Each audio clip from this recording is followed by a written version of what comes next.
الحمد للہ رب العالمین والصلاة والسلام علی محمد الامین اعوذ باللہ من الشیطان الرجیم بسم اللہ الرحمن الرحیم۔ خواتین و حضرات، ہم سورہ نور کی آیت 62 سے درس کی ابتدا کر رہے ہیں۔ یہ اس سورہ کے خاتمے کی آیات ہیں۔ سورہ میں جو چیزیں زیر بحث رہی تھیں ان کے بارے میں بعض سوالات پیدا ہوئے۔ قرآن مجید نے اپنے طریقے کے مطابق آخر میں یہ ان سوالوں کا جواب دیا ہے۔ اس سے پہلے جو ہدایات دی گئی تھیں، ان سوالوں کے جواب میں جو کچھ فرمایا ہے اس کے ساتھ ملا کر دیکھیے تو یہ بالکل واضح ہو جاتا ہے کہ ہمارے ہاں عورتوں اور مردوں کے ملنے جلنے کے آداب میں جو نقطہ نظر بالعموم اختیار کیا گیا ہے وہ قرآن سے کتنا مختلف ہے۔ اس میں بڑی وضاحت کے ساتھ یہ بھی بتا دیا گیا ہے کہ اللہ تعالیٰ کس طرح کی پاکیزگی چاہتا ہے اور اس پاکیزگی کو قائم رکھنے کے لیے کن آداب کا لحاظ رکھنا چاہیے۔ جو آداب بتائے گئے ہیں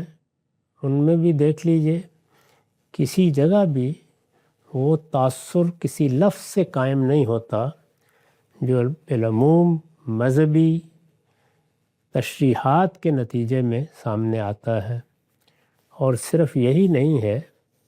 بلکہ اب جب آخر میں بعض وضاحتیں کی ہیں تو بہت ہی سادہ طریقے پر یہ بتا دیا ہے کہ تمہاری سوشل آزادیوں پر کوئی پابندی لگانا مقصود نہیں ہے۔ اس طرح کی کوئی بات اگر سمجھی گئی ہے تو بالکل غلط سمجھی گئی ہے۔ اپنے اعزاء اقربا کے ہاں جاؤ، جو لوگ وہاں رہنے کے ضرورت مند ہیں وہ رہیں، ان کا آداب اور حدود کے ساتھ ملنا جلنا اللہ کو ہرگز ناپسند نہیں۔ وہاں جاؤ، تمہارے دوست ہیں، احباب ہیں، اعتماد کے لوگ ہیں، وہاں کھانا کھاؤ، بیٹھ کر بات کرو، اکٹھے بیٹھو، الگ الگ بیٹھو، یہ سب تمہارے لیے جائز ہے۔ البتہ ان چیزوں کا خیال رکھو جو ایک بندہ مومن کے لیے اللہ تعالیٰ کی ہدایت ہے۔ یہ خلاصہ ہے، اور اس میں ہر پہلو سے وہ سب چیزیں واضح کر دی گئی ہیں۔ لیکن انسان کا مسئلہ یہ ہے کہ جس طریقے سے وہ جب کسی مذہب کو اختیار کرتا ہے تو اس کا کلچر، اس کی ثقافت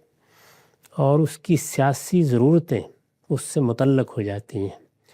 اور یہ چیزیں اپنا تاثر بھی قائم کرتی ہیں۔ بالکل اسی طریقے سے دنیا میں جو کلچر پہلے موجود ہوتے ہیں یا جو ثقافتی روایات موجود ہوتی ہیں وہ مذہبی تصورات اور مذہبی متون کے فہم پر بھی اثر انداز ہو جاتی ہیں۔ تو یہ ایک باہمی معاملہ ہے جو دنیا میں ہر جگہ ہوتا ہے۔ ہم مسلمانوں کی یہ خوش قسمتی ہے کہ ہمارے پاس اللہ کی کتاب موجود ہے۔ یہ کتاب ہر لحاظ سے محفوظ ہے۔ اس میں جو کچھ بیان کیا گیا ہے وہ اللہ تعالیٰ کے اپنے الفاظ میں ہے۔ یہ کلام الہی ہے۔ اس میں ہم اس کے محتاج نہیں ہیں کہ کوئی ترجمہ کسی زمانے میں ہو گیا اور اب اسی کو اللہ کی کتاب سمجھیں۔ اس کو جس طرح بھی سمجھا جائے گا، جس طرح بھی بیان کیا جائے گا، اس کی تصدیق اور تحقیق کا ذریعہ ہر وقت میسر ہے۔ چنانچہ جب ہم اس کو دیکھتے ہیں تو یہ واضح ہو جاتا ہے کہ اس کے بات کرنے کا پہلو کیا ہے، یہ کن چیزوں کا پابند کر رہی ہے، اس کے پیش نظر کیا مقصد ہے، اور یہ بات بھی واضح ہو جاتی ہے کہ انسانی فہم کس طرح سے اپنے حالات سے، اپنی ثقافت سے، اپنے کلچر سے، اپنی تہذیبی روایات سے اور اپنے زمانے سے متاثر ہوتا ہے۔ اس کو بہت آسانی کے ساتھ دونوں کا تقابل کر کے سمجھا جا سکتا ہے۔ اب یہ آخری چیز زیر بحث ہے۔ ارشاد فرمایا کہ انما المؤمنون الذین آمنوا باللہ ورسولہ وَإِذَا كَانُوا مَعَهُ عَلَىٰ أَمْرٍ جَامِعٍ لَمْ يَذْهَبُوا حَتَّىٰ يَسْتَأْذِنُوهُ۔ یہی پاکیزگی تمہارے طرز عمل میں بھی چاہیے، یعنی ایک تو انفرادی زندگی میں ملنے ملانے میں تمہاری معاشرت میں پاکیزگی کا اہتمام ہو، سلام کرو، اجازت لو، گھروں میں بے دھڑک گھستے ہوئے داخل ہو جانا یہ کوئی شریفانہ طریقہ نہیں ہے۔ وہاں جاؤ تو اپنی نگاہوں میں پستی رکھو، شرمگاہوں کی حفاظت کرو، اور خواتین بھی اس بات کا اہتمام کریں کہ وہ اگر زیور پہنے ہوئے ہیں یا انہوں نے کوئی زیب و زینت کی ہوئی ہے تو اس کی نمائش نہ کریں۔ اس میں جو کچھ تھوڑی بہت غلط فہمی ہو سکتی تھی اس کو رفع کر دینے کے بعد اب اس پر بھی غور کرو کہ تم جو اجتماعی زندگی بسر کر رہے ہو، یعنی یہ تو معاشرت ہے، تم جو اجتماعی زندگی بسر کر رہے ہو یہ پاکیزگی وہاں پر بھی اسی طرح چاہیے، دلوں کی پاکیزگی، طرز عمل کی پاکیزگی، معاملات کی پاکیزگی۔ یہ بات ہم مختلف پہلوؤں سے سمجھتے رہے ہیں کہ دین کی دعوت کا منتہائے مقصود یہی پاکیزگی ہے، یعنی تزکیہ۔ یہ قرآن نے اپنی ہدایتوں میں اسے ایک ہدایت کے طور پر بیان نہیں کیا بلکہ اس کو مقصد کی حیثیت دی ہے، ہدف یہی ہے، نصب العین یہی ہے، دنیا میں جو کچھ حاصل کرنا ہے وہ یہ پاکیزگی ہے، اور یہ پاکیزگی زندگی کے ہر پہلو میں چاہیے۔ یعنی ایسا نہیں ہے کہ یہ صرف انفرادی زندگی میں مطلوب ہے، یہ جس طرح انفرادی زندگی میں مطلوب ہے اسی طرح اجتماعی زندگی میں بھی مطلوب ہے، یہ جس طرح معاشرت میں مطلوب ہے اسی طریقے سے معیشت میں بھی مطلوب ہے، سیاست میں بھی مطلوب ہے۔ یعنی انسان نے جو کچھ اس دنیا میں کرنا ہے وہ تو اس دنیا میں رہنے کی ضرورتوں کے لیے کرنا ہے، لیکن آخرت کا تقاضا کیا ہے یا آخرت پر ایمان کا تقاضا کیا ہے کہ وہ ہر قدم پر، ہر مرحلے میں، ہر شعبے میں پاکیزگی کا اہتمام رکھے۔ اس پاکیزگی کو اپنی زندگی کا نصب العین بنانے کے لیے انسان کو اس کا شعور بھی دیا گیا ہے، اس کو سمجھنے اور اس کے حدود متعین کرنے کے لیے عقل بھی دی گئی ہے، لیکن جہاں کہیں غلط فہمی کا اندیشہ تھا وہاں خود اللہ تعالیٰ نے اپنے پیغمبروں کے ذریعے سے اس کے حدود بھی طے کر دیے۔ یہی حدود پیچھے معاشرت کے بارے میں بتائے گئے ہیں۔ تو ارشاد ہوا کہ یہی پاکیزگی تمہارے طرز عمل میں بھی چاہیے، اس لیے کہ مومن تو در حقیقت وہی ہیں جو اللہ اور اس کے رسول پر سچا ایمان رکھتے ہیں۔ یعنی تمہاری اس وقت کی اجتماعی زندگی میں کس چیز کا ظہور ہو رہا ہے؟ تم نے ایمان قبول کیا، تم مسلمان ہو گئے، تمہاری معاشرت کو پاکیزہ ہونا چاہیے یہ ہم نے بتا دیا، لیکن وہ زندگی جو اس وقت تم اجتماعی حیثیت سے بسر کر رہے ہو اس میں تو تمہارے درمیان اللہ کا رسول موجود ہے۔ سادہ لفظوں میں کہیے تو گویا معاشرت کے ساتھ جو اس وقت سیاسی زندگی ہے وہ تو حکومت الہیہ کی زندگی ہے۔ یہ حکومت الہیہ کی تعبیر ہمارے ہاں بہت کچھ غلط استعمال ہوئی، یہ در حقیقت اس حکومت کو بیان کرتی ہے جس میں اللہ کا رسول دنیا میں موجود ہوتا ہے، اللہ کا پیغمبر، اللہ کا کوئی نبی دنیا میں موجود ہوتا ہے، اور مسلمانوں کو یا اس نبی کے ماننے والوں کو حکومت بھی حاصل ہو جاتی ہے۔ اگر یہ حکومت حاصل ہو جائے تو پھر براہ راست اللہ تعالیٰ حکومت کرتے ہیں، اسی کو حکومت الہیہ کہا جاتا ہے۔ یہ حکومت الہیہ منہاج نبوت ہے، یعنی اللہ تعالیٰ نے اپنا پیغمبر بھیجا، پیغمبر کو سیاسی اقتدار حاصل ہو گیا، تو اب یہ حکومت براہ راست اللہ تعالیٰ چلائیں گے، اللہ تعالیٰ ہی اس میں مرکزی حیثیت رکھیں گے۔ یہی وہ بات ہے جو اس آیت میں بیان کی گئی ہے جس میں رسول اللہ دنیا میں موجود تھے، یہ حکومت قائم ہو گئی، یثرب میں رسول اللہ تشریف لائے تو وہاں ایک طرح کا اقتدار مل گیا، تو اب یہ تقاضا کیا گیا کہ اطیعوا اللہ و اطیعوا الرسول، اوپر اللہ موجود ہے، اس کے احکام کے تحت یہ نظم چلایا جا رہا ہے، اس وجہ سے اللہ کی اطاعت کرو، نیچے زمین پر اللہ کا رسول اس کی نمائندگی کر رہا ہے، اس کی اطاعت کرو، وہ اولی الامر منکم۔ اور اس ریاست کے لیے اگر ان کے نیچے کوئی دوسرے لوگ مقرر کیے جاتے ہیں تو ان کی بھی اطاعت ہونی چاہیے، لیکن فَإِن تَنَازَعْتُمْ فِي شَيْءٍ، اگر کسی معاملے میں کوئی اختلاف ہو جاتا ہے فَرُدُّوهُ إِلَى اللَّهِ وَالرَّسُولِ، تو معاملہ اللہ اور رسول کے پاس آ جائے گا۔ یعنی گویا جس طریقے سے ہم اب اپنے نظم میں یہ بیان کرتے ہیں کہ نیچے کے جتنے معاملات ہیں وہ ایک آخری عدالت میں زیر بحث آئیں گے، تو اس کی حیثیت اس وقت اللہ اور اللہ کے رسول کو حاصل تھی۔ یہ منہاج نبوت ہے۔ اس منہاج نبوت کے مطابق جو ریاست یا حکومت قائم ہوتی ہے اسی کو حکومت الہیہ کہا جائے گا۔ مسلمان اس وقت اس حکومت میں زندگی بسر کر رہے تھے۔ رسول اللہ صلی اللہ علیہ وسلم نے اپنے بعد جو حکومت قائم ہونا تھی اس کو اسی کے پیش نظر خلافت یا حکومت علی منہاج النبوہ قرار دیا۔ یعنی نبوت نے جو روایت قائم کر دی ہے، حکومت الہیہ میں جس طرح تم نے حکومت کا نظام دیکھا ہے، جس طریقے سے وہاں اللہ اور رسول کی اطاعت ہوتی رہی ہے، اگر اسی طریقے کو برقرار رکھو گے تو تمہاری حکومت علی منہاج النبوہ ہوگی، یعنی وہ گویا نبوت کے طریقے پر ہوگی۔ تو رسالت مآب صلی اللہ علیہ وسلم کے زمانے میں اب جو اجتماعی زندگی ہے اس میں کن آداب کا لحاظ رکھنا چاہیے، اس سے پیچھے بیان ہوا کہ تم اپنی معاشرت کو پاکیزہ رکھنے کے لیے کن آداب کو ملحوظ رکھو گے۔ اب آخر میں یہ بیان کیا ہے، یہی پاکیزگی تمہارے طرز عمل میں بھی چاہیے، اس لیے کہ مومن تو در حقیقت وہی ہیں جو اللہ اور اس کے رسول پر سچا ایمان رکھتے ہیں۔ یہاں فعل تو آمنو کا استعمال ہوا ہے، میں نے لکھا ہے کہ اصل میں فعل آمنو استعمال ہوا ہے، قرینہ دلیل ہے کہ یہ یہاں اپنے کامل مفہوم میں ہے۔ یعنی قرآن مجید کی عربی زبان میں فعل وہی رہتا ہے، لیکن قرائن کی بنیاد پر کبھی وہ فعل کی ابتدا کے مفہوم میں آ جاتا ہے، کبھی فیصلہ فعل کے معنی میں آ جاتا ہے، کبھی ارادہ فعل کے معنی میں آ جاتا ہے، اور کبھی اس کے کامل مفہوم میں۔ تو یہاں یہ کامل مفہوم میں استعمال ہوا ہے، اس کو میں نے ادا کرنے کی کوشش کی ہے، سچا ایمان۔ اس لیے کہ مومن تو در حقیقت وہی ہیں جو اللہ اور اس کے رسول پر سچا ایمان رکھتے ہیں۔ وَإِذَا كَانُوا مَعَهُ عَلَىٰ أَمْرٍ جَامِعٍ، پہلے بنیاد واضح کی ہے، یعنی اگر اللہ کا رسول موجود ہے، اللہ کی حکومت قائم ہے، تو ایک تو یہ ہے کہ آدمی طوعاً و کرہاً کوئی کام کر لے، اس میں نہ خلوص ہوگا نہ وفاداری ہوگی، وہاں تو زیادہ سے زیادہ گرفت سے بچنے کی آدمی کوشش کرتا ہے۔ لیکن کیا اللہ اور رسول کے ساتھ بھی معاملہ کیا جا سکتا ہے؟ اس وقت جو حکومتیں ہم قائم کرتے ہیں ان سے ہمیں 10 چیزوں میں اختلاف ہوگا، بعض چیزیں ہمیں پسند نہیں آئیں گی، اس میں ہو سکتا ہے کہ قانون کی ظاہری پابندی پہ اکتفا کریں، لیکن اللہ اور رسول کی حکومت،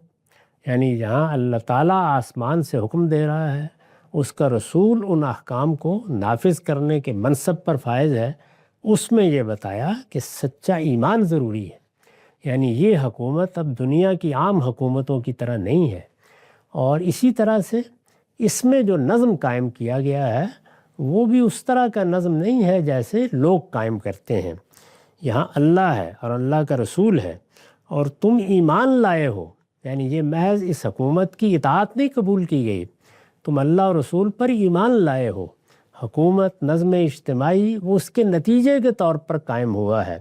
اصل حقیقت کیا ہے؟ اللہ اور اللہ کے رسول پر سچا ایمان۔ تو سچے ایمان کا تقاضا کیا ہونا چاہیے؟ یعنی جس وقت تمہیں کوئی ہدایت کی جاتی ہے، کوئی حکم دیا جاتا ہے، کسی کام کے لیے بلایا جاتا ہے، تو وہاں کیا چیز ہے جو تم سے مطلوب ہوتی ہے، اس کو بیان کیا ہے۔ یعنی پہلے بنیاد واضح کی اور پھر اس کو بیان کیا۔ مومن تو در حقیقت وہی ہیں جو اللہ اور اس کے رسول پر سچا ایمان رکھتے ہیں، اور جب کسی اجتماعی کام کے لیے رسول کے ساتھ ہوتے ہیں، یعنی ایک تو وہی انفرادی زندگی جو پیچھے زیر بحث آ گئی، اس میں ہر آدمی اللہ کی نگرانی میں ہے اور اللہ کے سامنے جواب دہ ہے، لیکن اب اجتماعی کام بھی ہونے ہیں۔ مسلمانوں کی اس چھوٹی سی بستی میں کوئی منصوبہ بنے گا، کوئی جنگ پیش آ جائے گی، کوئی اسی نوعیت کا معاملہ درپیش ہوگا جس کا تعلق مسلمانوں کے اجتماعی معاملات سے ہے، تو اس میں جب لوگ رسول اللہ کے ساتھ ہوتے ہیں، یعنی ان کو بلایا گیا، وہ دائیں بائیں ہیں، وہ کسی خدمت کو انجام دے رہے ہیں،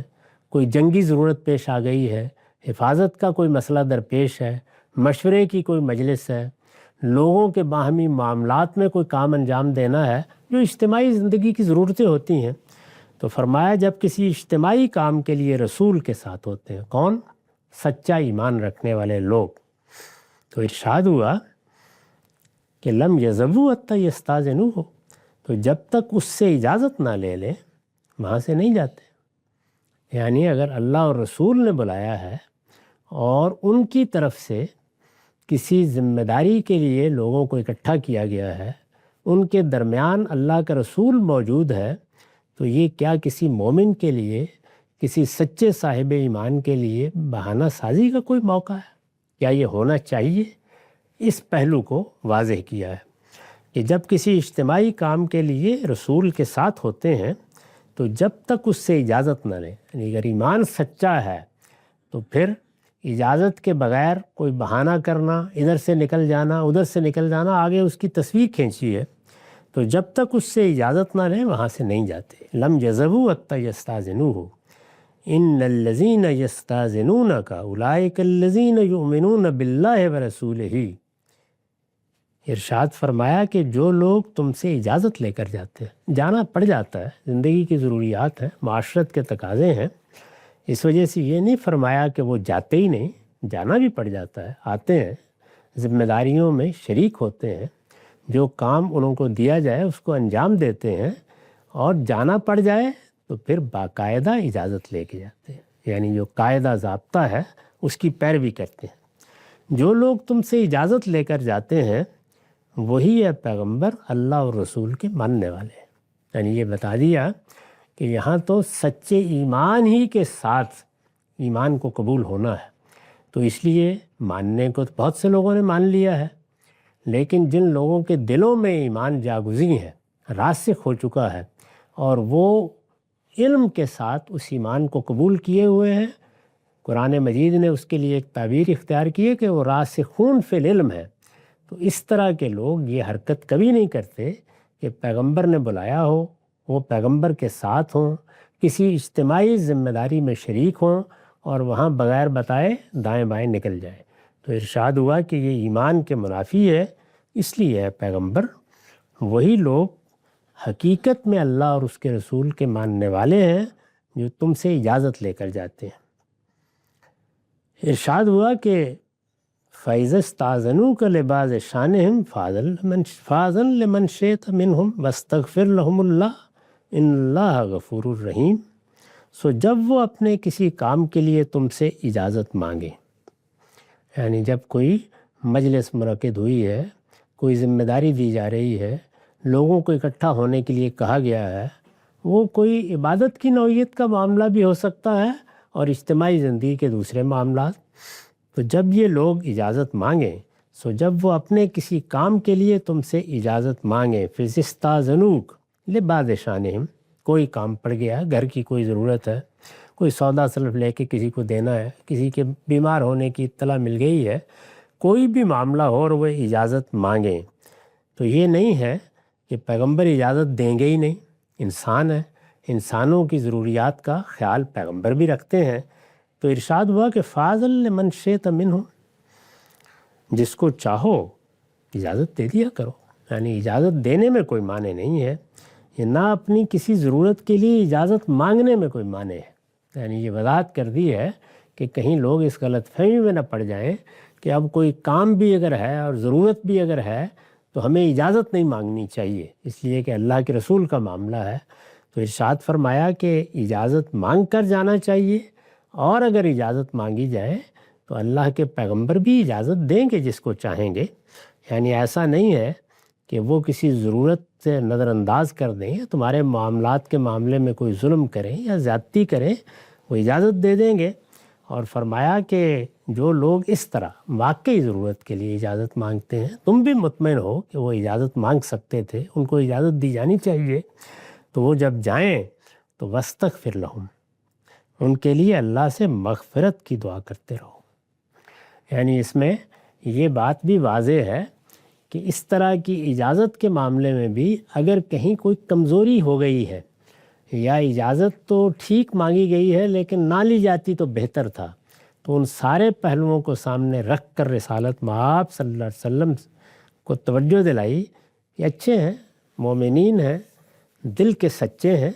ان سے غلطی ہو سکتی ہے، کسی صورتحال کو جانچنے پرکھنے میں یہ غلط فیصلہ کر سکتے ہیں، تو آپ اجازت بھی ان کی ضرورت کے لحاظ سے جب چاہیں تو دے دیں، لیکن استغفار بھی کرتے رہیں، یعنی ان کے لیے اللہ سے معافی بھی مانگتے رہیں۔ اس پر میں نے لکھا ہے،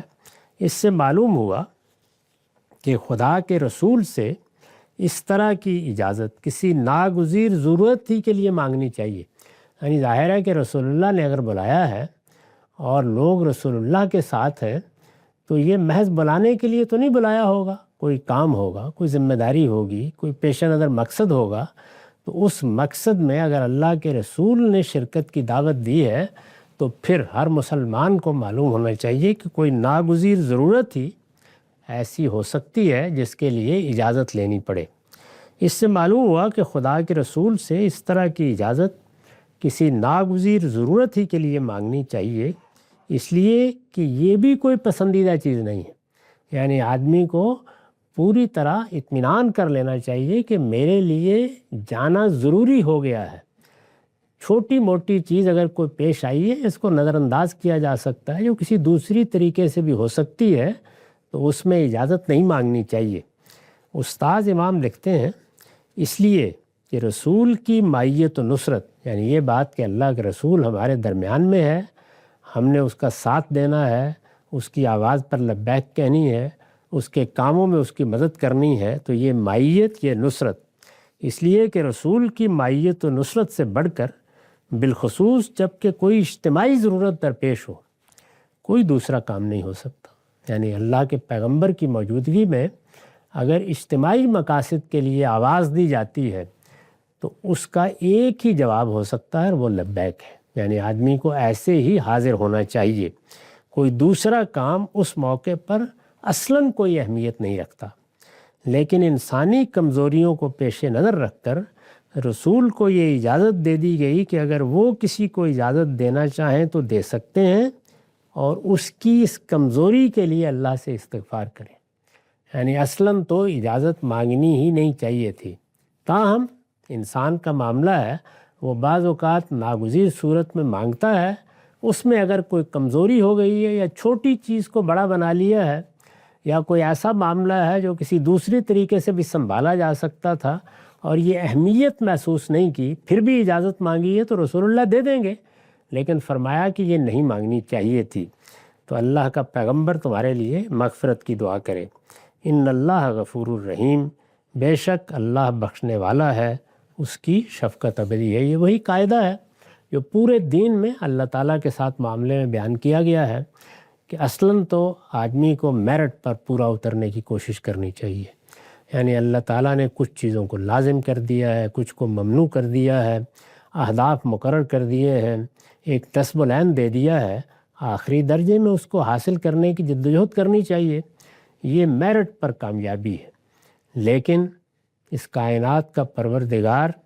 لوگوں پر یہ سختی نہیں کر رہا، اس کے ہاں عفو درگزر کی بھی گنجائش ہے۔ اس لیے اگر کمزوری ہو جائے گی، غلطی ہو جائے گی، اور ایمان سچا ہے، یعنی غلطی ہے، غلط فہمی ہے، کسی چیز کو سمجھنے میں انسان صحیح رائے قائم نہیں کر سکا، تو اس کو اللہ تعالیٰ معاف فرما دیتے ہیں۔ یہ معافی دونوں ہی پہلوؤں سے ہوتی ہے، یعنی علم کی کمی سے غلطی ہوئی یا عمل میں کمزوری سے غلطی ہوئی، کوئی غفلت یا تساہل کا غلبہ ہو گیا، تو ایسی چیزوں میں اللہ تعالیٰ بہت بخشنے والے ہیں، اس کی شفقت ابدی ہے۔ اس میں رسول اللہ سے بھی فرمایا کہ ان کے لیے استغفار کیجیے۔ اسی سے وہ بات بھی واضح ہو گئی کہ جب بندہ اپنی غلطی میں صحیح جگہ پر تو کھڑا نہیں ہوتا، لیکن اپنے باطن میں صحیح ہوتا ہے، ایمان میں درست ہوتا ہے، وہ کوئی منافقت کی بنیاد پر اقدام نہیں کر رہا ہوتا، تو یہ مغفرت کی ضمانت ہے۔ یعنی میرٹ کے تو اپنے تقاضے ہیں، اللہ تعالیٰ کی طرف سے معافی کی گنجائش اس سے اس کے لیے پیدا ہو جاتی ہے، اور اس میں اللہ تعالیٰ پسند کرتے ہیں کہ رسول بھی اس کے لیے دعا کریں۔ یہی شفاعت ہے۔ یعنی اگر انسان نے اپنی طرف سے اپنے آپ کو صحیح جگہ رکھا ہے، پیش کر دیا ہے، غلطی ہو گئی ہے، اس کے لیے معافی کے داعیات موجود ہیں، تو پھر اللہ کے پیغمبر سے بھی اللہ تعالیٰ خود کہتے ہیں کہ اب آپ ان کے لیے استغفار کریں۔ وہ استغفار جس طرح دنیا میں ہے اسی طرح آخرت میں بھی ہے۔ یہ تو پہلے یہ بات واضح کی کہ سچے اہل ایمان کا رویہ اللہ کے پیغمبر کے ساتھ اور اس کی موجودگی میں جو نظم قائم ہوتا ہے، جو اجتماعی زندگی وجود میں آتی ہے، جس میں لوگ، اگر وہ ایک ریاست ہے تو شہریوں کی حیثیت سے شریک ہوتے ہیں، اگر وہ ایک حکومت ہے تو اس کے نظم کا حصہ بنتے ہیں، اس میں ان کو کن آداب کا لحاظ رکھنا چاہیے۔ اس سے پیچھے جس طریقے سے معاشرت کے آداب بتائے گئے ہیں، یہ اب اجتماعی زندگی کے اور خاص طور پر اللہ کے رسول کی موجودگی میں اجتماعی زندگی کے آداب بتائے گئے ہیں۔ یہ بات کہ یہ اللہ کے پیغمبر کی موجودگی کے آداب ہیں، اس کو اب دیکھیے کیسے واضح کیا ہے۔ لا تجلوا دعاء الرسول بینکم کا دعائے بعضکم بعضا، تم لوگ اپنے درمیان رسول کے بلانے کو اس طرح کا بلانا نہ سمجھو جس طرح تم آپس میں ایک دوسرے کو بلاتے ہو۔ یعنی ہم اپنی معاشرت کی ضرورتوں کے لیے، اپنی سیاست کی ضرورتوں کے لیے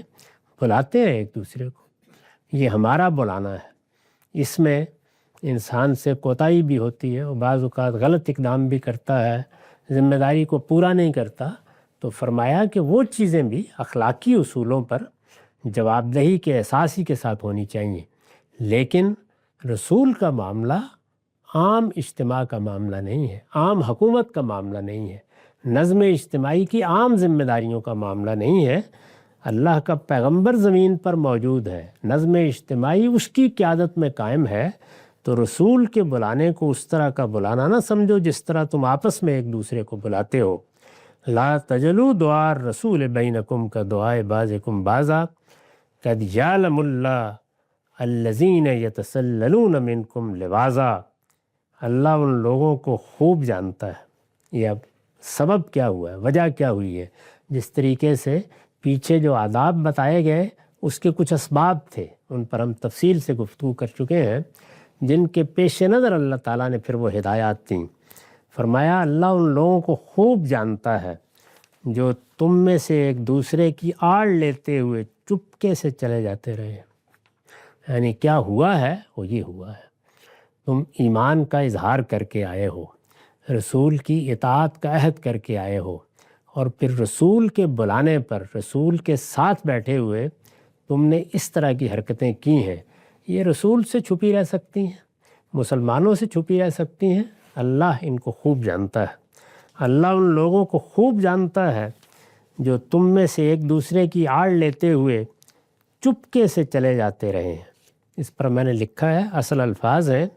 قد یعلم اللہ الذین یتسللون منکم لواذا۔ یتسللون سے پہلے فعل ناقص اس جملے میں محذوف ہے، اس کو میں نے ترجمے میں کھول دیا ہے۔ ہر صاحب ذوق اندازہ کر سکتا ہے کہ اس کے اسلوب بیان میں کس درجے غصہ اور عتاب مضمر۔ یعنی اللہ تعالیٰ فرما رہے ہیں کہ میں عرش پر بیٹھا ہوا ناواقف نہیں ہوں، مجھے معلوم ہے کہ کس طرح تم لوگ جان چھڑا کے یہاں سے نکلتے رہے ہو،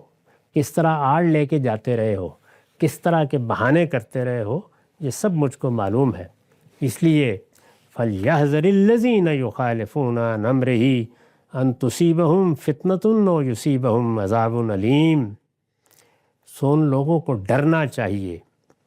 جو رسول کے حکم سے گریز کر کے اس کی مخالفت کرتے رہے۔ یعنی اللہ کے پیغمبر نے بلایا تھا، عام حکمران نے نہیں بلایا تھا۔ جو لوگ اس طریقے سے گریز و فرار اختیار کرتے رہے ہیں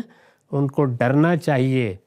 اس لیے کہ رسول کے معاملے میں یہ چیز قیامت پر مؤخر نہیں ہوتی۔ لہٰذا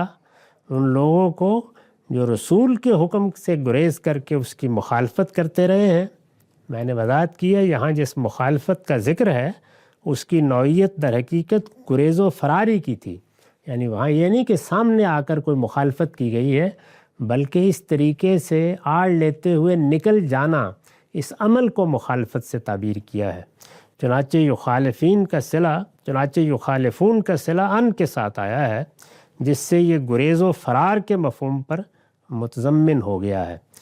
تو اس میں اب یہ کہا کہ جو رسول کے حکم سے گریز کر کے اس کی مخالفت کرتے رہے ہیں،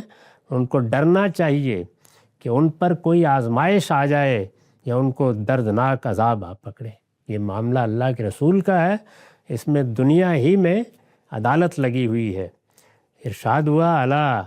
ان للہ ما فی السماوات والارض قد یعلم ما انتم علیہ ویوم یرجعون الیہ فینبئہم بما عملوا واللہ بکل شیء علیم۔ سنو، زمین اور آسمانوں میں جو کچھ ہے سب اللہ ہی کا ہے، تم جس حال پر ہو اللہ اس کو جان چکا ہے۔ جس دن یہ اس کی طرف لوٹائے جائیں گے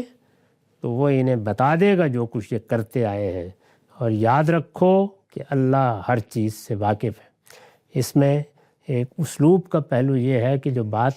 مخاطب کر کے کی جا رہی تھی اب وہ منہ پھیر کے آخر میں کہی ہے۔ یہ عتاب کا، غصے کا اظہار ہے کہ تم نے بڑی بری حرکت کی ہے۔ اب یہ یاد رکھو کہ اس کائنات کا پروردگار تم سے بات کر رہا ہے، تمہاری حالت سے وہ واقف ہو چکا ہے۔ جب اس کی بارگاہ میں حاضر ہوگے تو پھر اس کا نتیجہ بھی سامنے آ جائے گا۔ یاد رکھو اللہ ہر چیز سے واقف ہے۔ اقول قولی ھذا واستغفر اللہ سائر المسلمین۔